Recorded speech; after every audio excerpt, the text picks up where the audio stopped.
listening to Tapped In, Buncombe County's half hour to empower on WRES 100.7 FM in Asheville. Listen up and get tapped into local important resources, information, and topics. Learn more about the topics of today's show at buncombecounty.org. Okay, it's time to get tapped in. Hello, and greetings to all of those that are listening to my voice. It's that time again for Tapped In, and I'm one of your hosts, and Zakia Bo Rogers. And I'm Leonard Jones. Leonard and I come to you from the Communications and Public Engagement Department of Buncombe County. Leonard, who do we have joining us today? So joining us today are two guests, Buncombe County's Assistant County Manager, Sybil Tate, and Director of Communications and Public Engagement, Lillian Govus. They are here to share information about two bond referendums that will be on this year's election ballot. The open space bond for $30 million and the housing bond for $40 million. Welcome, Sybil and Lillian.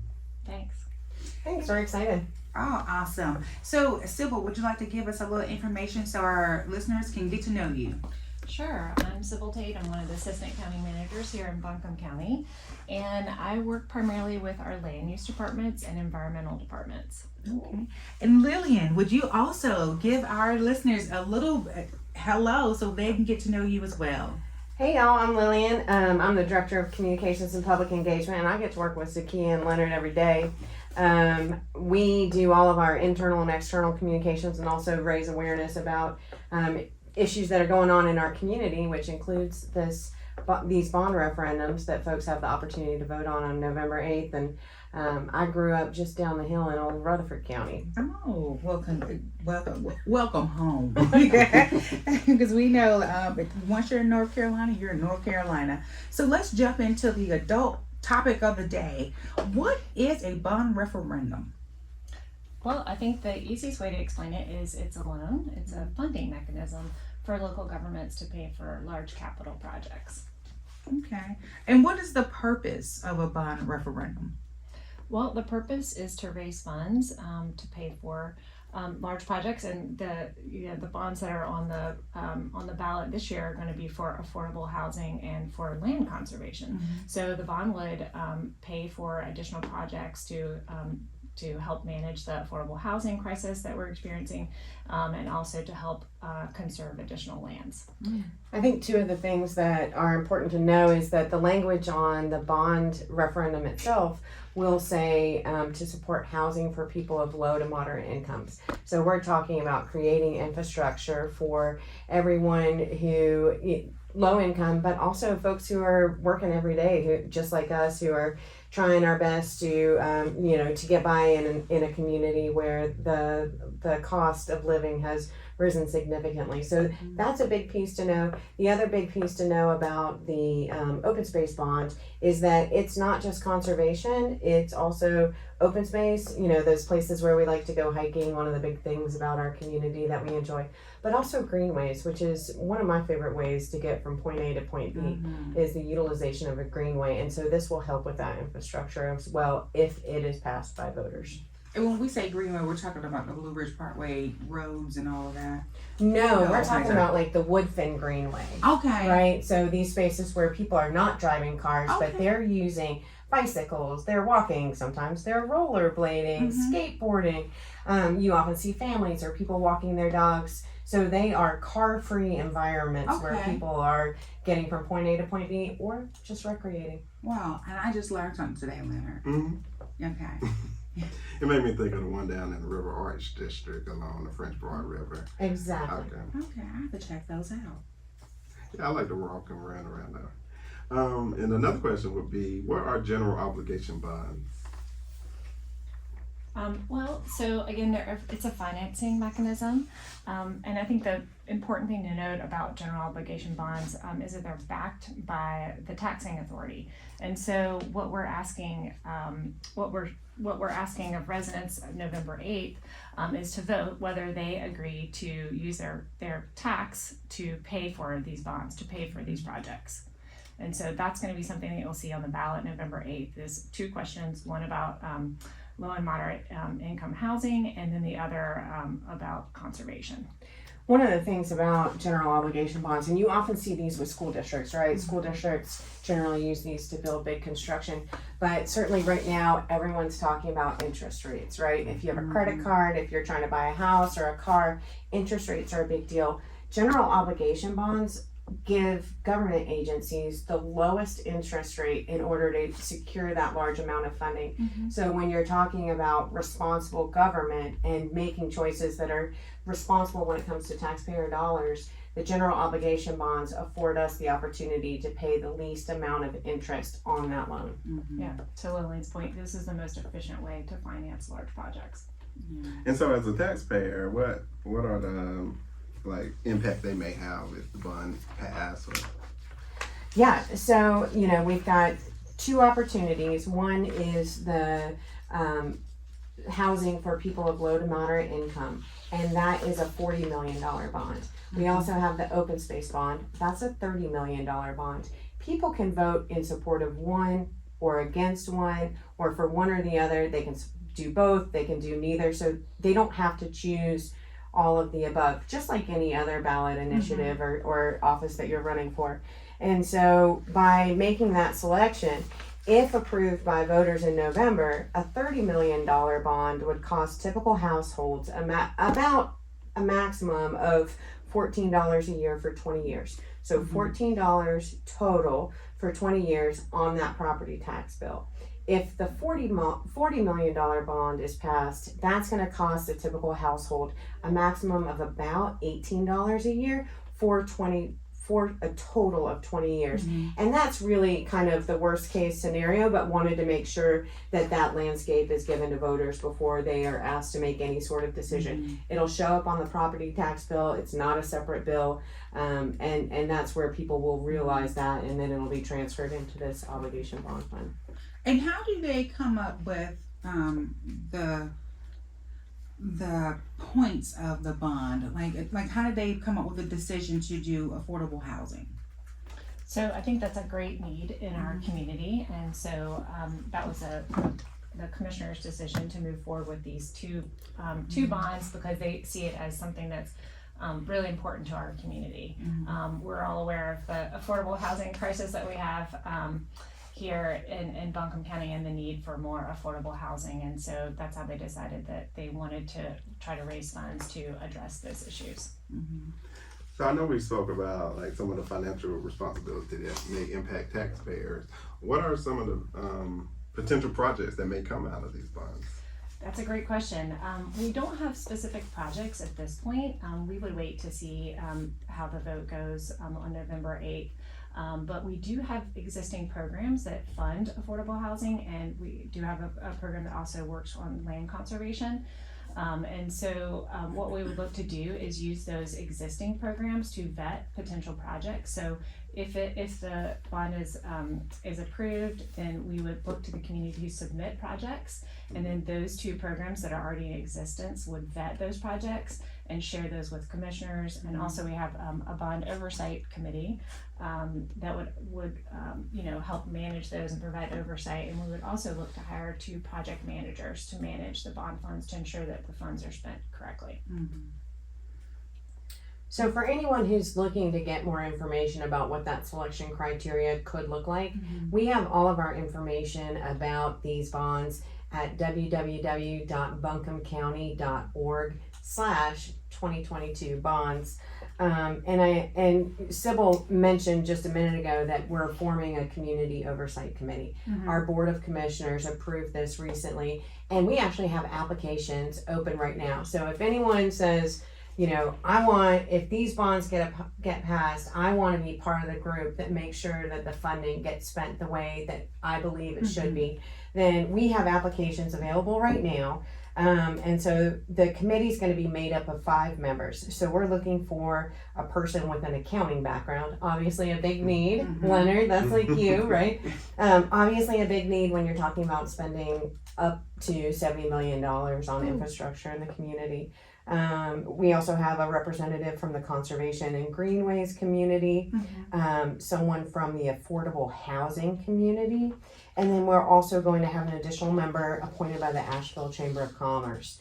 So really looking for people with these specialized backgrounds to ensure that if these funds are approved by voters in November, that they can be used wisely in a way with the best community benefit, and the transparency is there. So anyone who wants to apply for one of these illustrious positions can go to buncombecounty.org, or they can call the board clerk's office at 250-4105.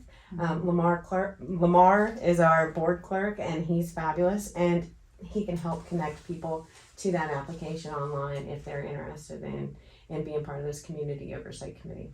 So And that's, oh, go ahead. I was just wanting to follow up on that question. So this committee, would a committee, are those applications being taken now, or is it after the election? They are being taken right now, so anyone can apply. You know, hear this, you get to your computer, call that phone number, drop in that application, and so that way, if it's approved in November, the committee can begin meeting immediately and really make sure that through every step of this bond measure, if approved, we've got that oversight and transparency.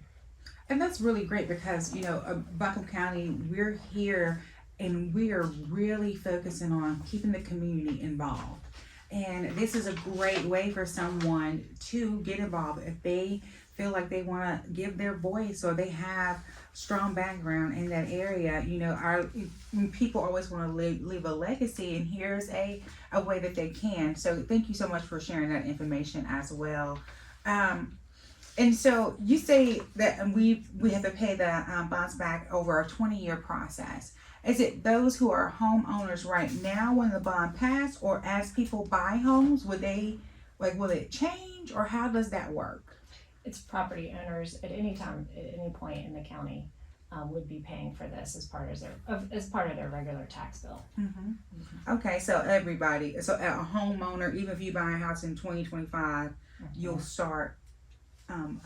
Okay. It will automatically be it'll included automatically at that be time. included in that time. Okay, awesome. So this is a basically a community loan to improve our community. Well, I'm so glad I'm able to do this for all of you good folks. I'm hoping that we can do something about the housing crisis, because there are a lot of folks, and we know that homelessness is a big issue in Buncombe County as well. Lillian, what do you have for us? I saw you looking. So one of the other things, I'm sorry, before Leonard, I just wanted to jump in. You know, these bonds supplement dollars that we're already working to secure from other funding mechanisms.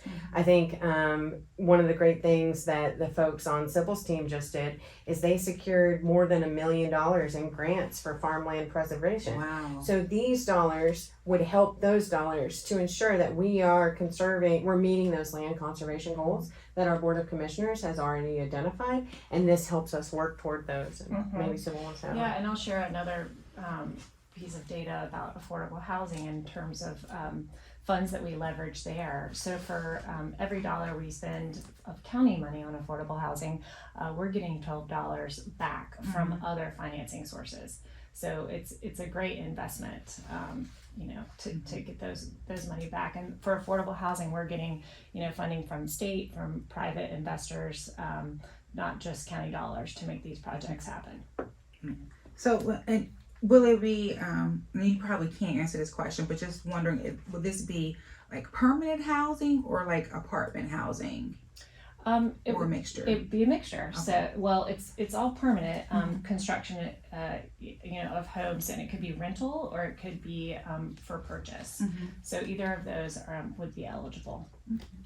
And I have a question. So if this is approved by the community on this year's election, when do the county actually receive those funds? Will it be like next fiscal year, or is it sort of like a process? So if approved, we would be able to start spending those funds almost immediately. So we would look to, again, look to use our existing processes to figure out which projects we want to fund. And then we would put them as part of our budget, which gets adopted at the end of June. and then actually being spent in July. But we begin the process for determining how to spend those funds almost immediately.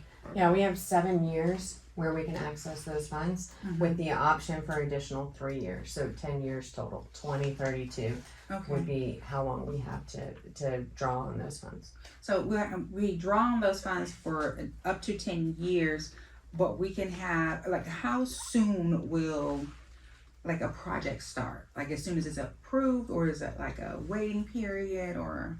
Yeah, so so it would begin as part of our budget process, and so you know, if the funds are approved in November, we begin the process for vetting the projects, and then it would be adopted at the end of June in our budget, and then we would work to, you know, develop contracts and go through, you know, more of the details of how the funds would be spent. So, you know, for affordable housing, these are projects that take a while, as you can imagine, to get to be constructed.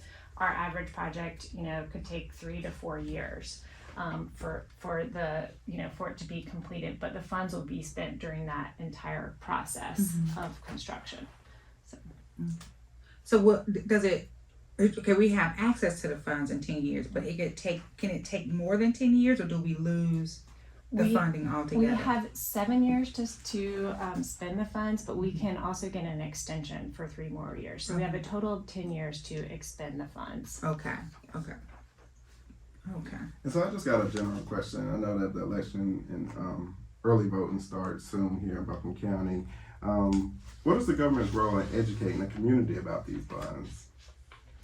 So we can educate, but we do not advocate. Okay. So, Lillian, you want to talk a little bit more about that? Yeah, just like we're doing today, talking about what the options are ahead of voters, and so they can make an informed choice. Just like you can access your sample ballot at buncombecounty.org/vote. This is the same thing. So we are trying to make sure that when voters go in and vote, or when they get their absentee by mail ballot, they aren't surprised by this information there, and they have the information they need to make the decision that's best for them. And I know we just said a lot about voting. Just want to give you all a reminder that voting registration, the deadline to register or change party affiliation for the midterm election is on Friday, October the 14th. Same day registration will be available at in-person early voting locations.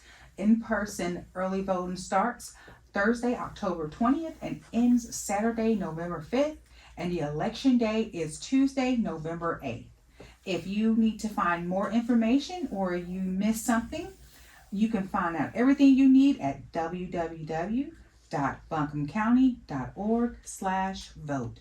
Or you may call Election Services at 828-250-4200, or you may drop in at 59 Woodfin Place, Asheville, North Carolina, 28801.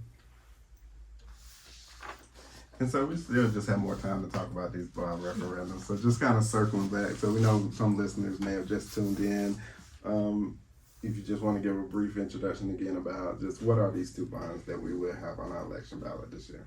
So these bonds come from the work of our Board of Commissioners, right? We have an affordable housing subcommittee that has clear goals about what they are trying to achieve in terms of improving access to affordable housing. Whether that's a rental unit, whether that's an apartment, whether that's a condo, a duplex, a single structure home. You know, we've got a project that we're working on at Ferry Road right now. Folks may have heard of the Ferry Road project. And so all of this is in alignment with what we're seeing happen in our community, right? We all know that it's very difficult to secure housing, and it's becoming increasingly difficult.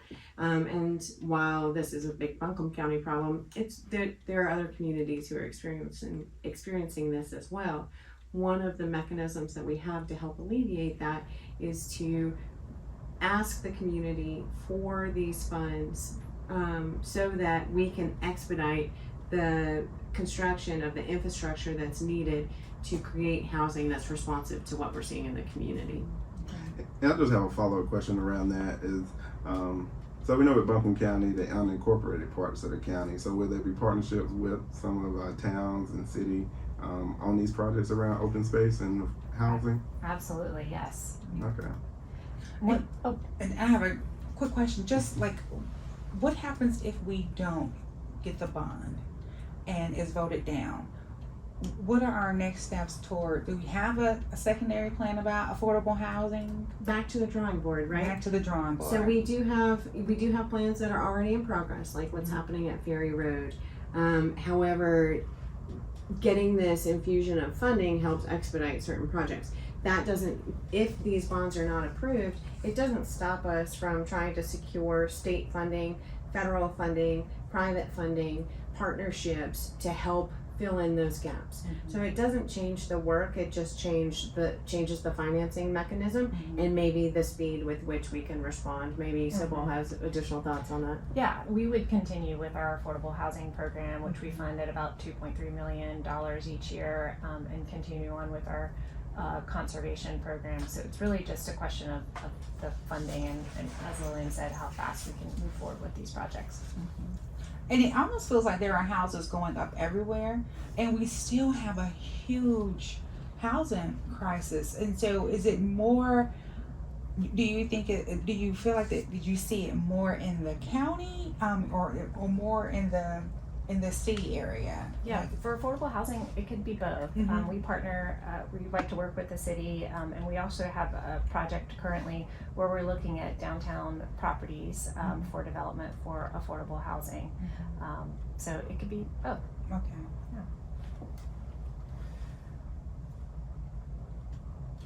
Leonard, you look like you lost your train of Yeah, I wanted to make one little point back to the voting. I just wanted to be clear for our listeners that there will be two separate questions on the ballot.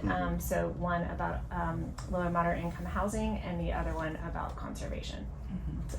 Yeah, because what slipped my mind at that moment, because when you hear about like conserving and preserving spaces and then affordable housing and home, it seems like they're competing things, because you think if I'm trying to get more housing, you'll kind of go into open spaces where the land is. So that was running through my mind, just like, are these, but they're not competing things. These are things that work in congruent with each other to kind of help improve the community. So that was what's running through my mind when I went blank. Yeah. Absolutely, I think they can work together, and that would be the goal. Yes. One of the things about the community where we live is not everywhere is buildable, right? We've got a lot of mountains in our area that we all enjoy looking at, especially in these October days when they're so pretty.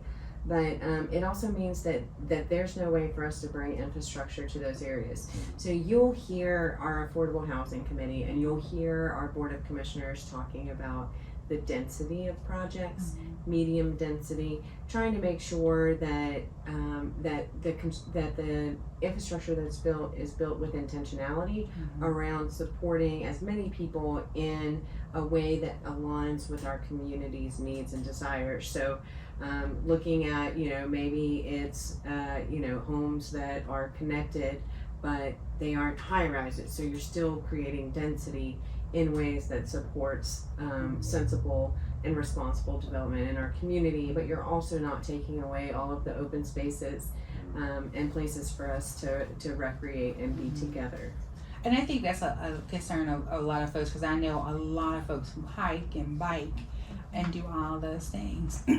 I am not one of those people because I'm scared I might become a bear Scooby snack, so I kind of stay away from it. But I hear a lot of people saying, especially on the site next door, they're cutting into the bears' homes. And so we're seeing a large group of bears just wandering around in the community now. So, will conservation also help the bears out and things of that nature? You see a lot of them with collar, and That's good. Yes, That's yes. good. Yeah. Folks know who they are. Okay, that's a good thing. Yeah. So, so how would conservation also help with the bear population here, if any? Yeah, well, the bond language, I believe, specifically mentions wildlife, and so yes, the lands that we're conserving, we would look to set aside some of those for wildlife use. So more habitat for bears. Yeah. And this discussion around affordable housing is not something that's new. our commissioners have formed this affordable housing subcommittee back in 2004, right? Wow. So even when we were just wee babes, Zakia, I mean, we're still babes, but when we were wee babes, they were having this conversation in our community about how do we grow sensibly. And so this is not, a last minute decision to come forward and have this discussion with voters, but actually something that's been many years in the making. And I'm not sure when our conservation program started, but it's been there for a while as well. So the conservation easement program and the ag board, as well as the LCAP board, which works with our land conservation organizations. So. Yeah, I think I saw just today WLOS had a story about our land conservation work that they ran. So certainly, there's very commendable and good work that is happening in our community by our staff and at the direction of our Board of Commissioners. And so these options before voters represent that long-term thinking of how do we continue to grow in a way that's sensible, and also it aligns with our Buncombe County strategic plan, right? And one of Sybil's favorite things, the 2043 comprehensive plan as well. Yes. And I know you all, listeners, remember the 2043 comprehensive plan, because Lena and I drilled you all with that, and we told you all to go out there and make sure you take it, and we gave you the website multiple times. So I know you all, when she said 2043, I knew your ears just perked up because you remembered. So we have 5 minutes left, and I want to ask each one of you all, is there something that you want to leave our listeners with before we go? For me, this conversation is part of a bigger conversation about voting, right? And I know that you've had Corrine Duncan on, our Director of Elections, talking about voter access and accessibility. But it's really important to us in Buncombe County that we try to make sure that everyone has the opportunity to vote. We increased the number of early voting sites this year. Previously it was 10 and now it's 12. So I'm looking at a map of early voting sites, and I kind of feel like wherever you are, there's an early voting site that's real close to you. And those are really great because you can also check the wait times online. So if you're thinking that you may go vote during one of those early voting days and you're worried that you don't have enough time to go make it happen, you can just go online at buncombecounty.org/vote and check that wait time for early voting. We don't have it for election day, but during early voting, and you can see that there's 2 people in line, and you're not going to have to spend long when you head out to the Lester Community Center or the Fairview Library or the Black Mountain Library. You know what your wait is going to be, and so that helps you make voting part of your day. The other thing that I'm really happy about with voting this year is that access has been expanded due to a recent court ruling. Anyone, even if you have been involved with the justice system, as long as you are not currently incarcerated, you can vote. And so that means that a lot of people have the opportunity to let their voice be heard, whether it's on these bond measures, whether it's on a municipal election, or you just want to vote on one thing. You still have that opportunity to go in and have your voice heard. So for me, these bond referendums are just greater opportunity for our community to really have a say in the direction that our county takes moving forward. Yeah, and for me, I'll bring it back to the comprehensive plan 2043. This is really part of the big question of what do we want to look like 20 years from now. So I see the bond referendum playing into that, and I want to let folks know that we do have a draft version of that plan, and so that's going to be our next public engagement window on the comprehensive plan, is going to be to get public input on that. So I encourage everyone to do that. It's so important. Your vision is our vision, so please share what you envision Buncombe County to be 20 years from now. And I would just like to remind the listeners out there that we just want to make sure that you make a plan when you do go out and vote and have the most current and accurate information. So especially around these bond referendums, I would like to address The way you can find that information again, that'll be www.buncombecounty.org/2022 bonds. That's where you can find information about both of these bonds so that you can make the best decision for yourself and for the community. And just a reminder again that early voting does start Thursday, October the 20th and runs through Saturday, November the 5th. And Election Day is Tuesday, November the 8th. So let your voice be heard, make a plan to go out there and vote, and take a friend. And polls are open on Election Day, starting at 6:30 a.m. So for all y'all early birds, that's not me. 6:30 a.m. I'm more of the 7:30 p.m. when it closes kind of gal. But the polls are open all day on Election Day. Yeah, and it's great. And we have the 12 locations this year. We might want to consider putting one in a Target next year. I know I will be there every Saturday, so I would vote. But thank you all so much for sharing this knowledge with our listeners today. And to everyone out there, I know you feel like, oh, they're just beating us over our head with vote this and vote that and vote. We're not telling you how to vote. We're not telling you, well, we are telling you when to vote, the days that you need to go.